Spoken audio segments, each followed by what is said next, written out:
welcome back to a new episode of my so-called Xennial life. It is the day before Thanksgiving, and today a new movie has come out called 8-Bit Christmas. Now, as I mentioned before, I wanted to release some episodes relatively close together, so to give viewers an idea of what I'm going with this channel. So I thought a movie review would be quite appropriate because that would probably happen once in a while. But it won't be too often that I'll review a new movie unless it's appropriate for the topics of being an Xennial and growing up and the culture and stuff like that. So, and I figured I wanted to do that. I was kind of interested in seeing this when I saw the trailer a few weeks ago, and I just finished watching it about 20-30 minutes ago. So I wanted to give Mike my review of it while it's still fresh in my head. So here's a basic idea of what 8-Bit Christmas is. Now, by the way, there will be some minor spoilers in this review, but I'll try to keep it to a minimal.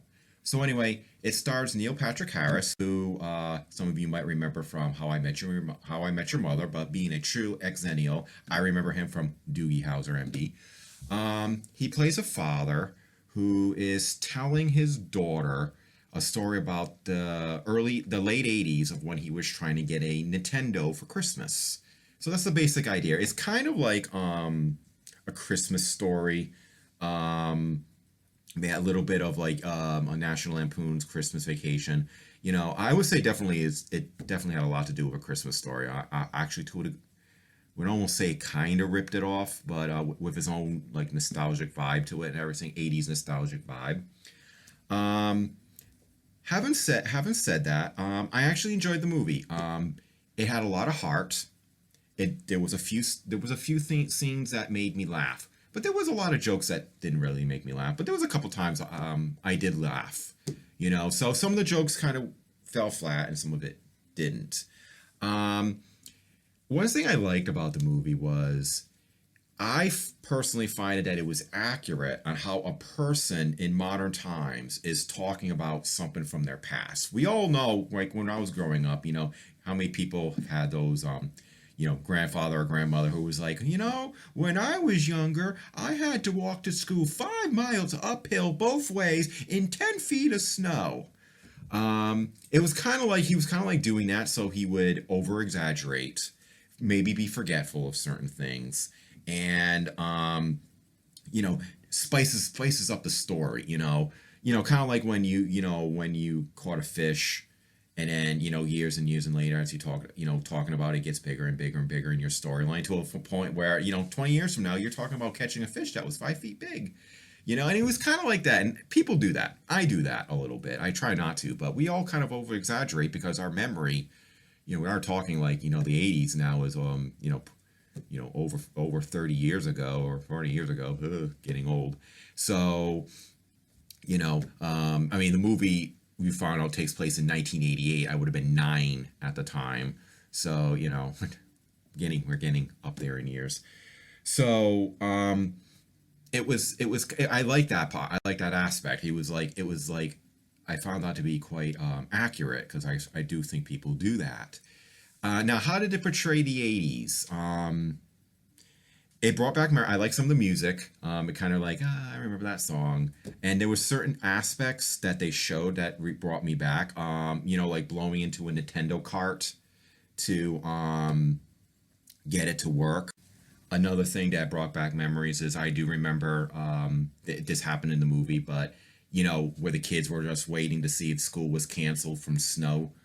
From too much snow, and I remembered doing that as a kid, listening to the radio or watching the local news program, hoping it's almost like it literally was like the lottery. I do think that was quite accurate because us kids really did that shit back then.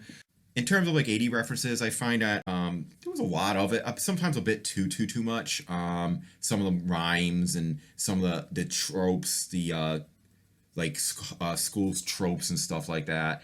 It was a little bit of pandering to the nostalgia crowd, but it wasn't too bad. But it was getting to a point. It's like, oh great, now we're dealing with this aspect of our past.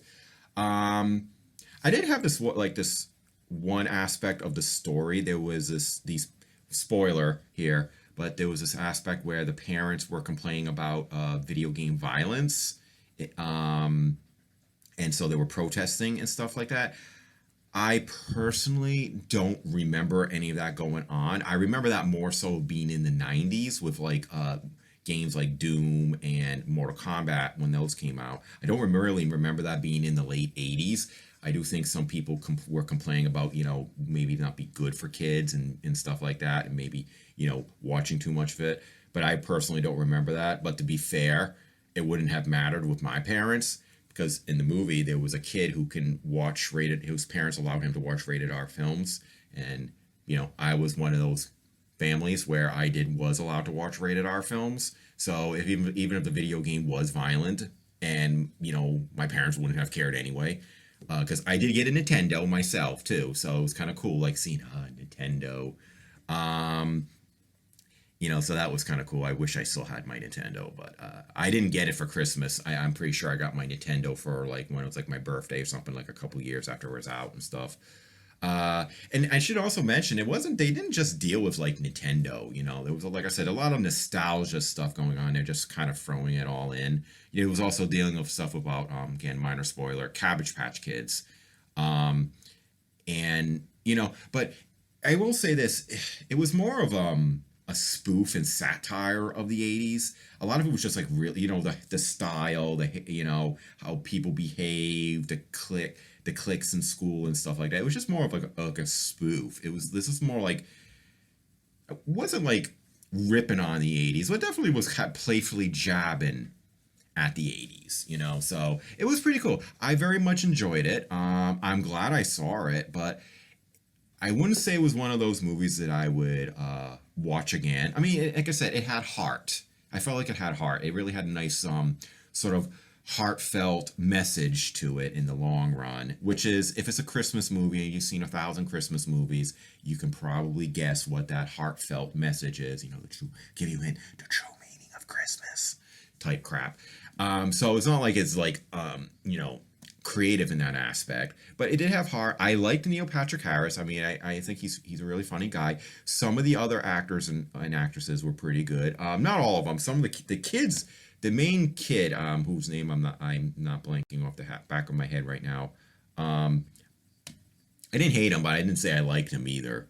And then it was a little bit annoying, but I guess that's kind of appropriate because a lot of kids, 10, 11, 12 year olds, are annoying, so that's kind of accurate. Like the sister was kind of annoying, but you know what? Sisters are annoying and kids are annoying, so maybe that was more accurate. That was kind of like my other complaint. I didn't really like him. I didn't, like I said, didn't hate him, but I didn't like him either. So having said that, I did enjoy the film. So on a scale of 1 to 5, I give this movie a 3. I don't think people who watch it will not be disappointed. I think people will enjoy watching it, especially those who grew up in the 80s. But it'll be like one of those movies that you'll kind of like soon forget. I mean, I actually had to I have my notes on my phone, and there was actually aspects of the stuff I wanted to bring up, and I actually kind of forgot about it because, like I said, it was a good movie. I enjoyed it, but it doesn't stick with you, So again, like I said, if you have HBO Max, it's on now. Watch it. Not a bad movie. So anyhow, I hope you all have a happy Thanksgiving, and hope to be back real soon with episode 5 of my so-called Xennial life. But in the meantime, again, have a great holiday.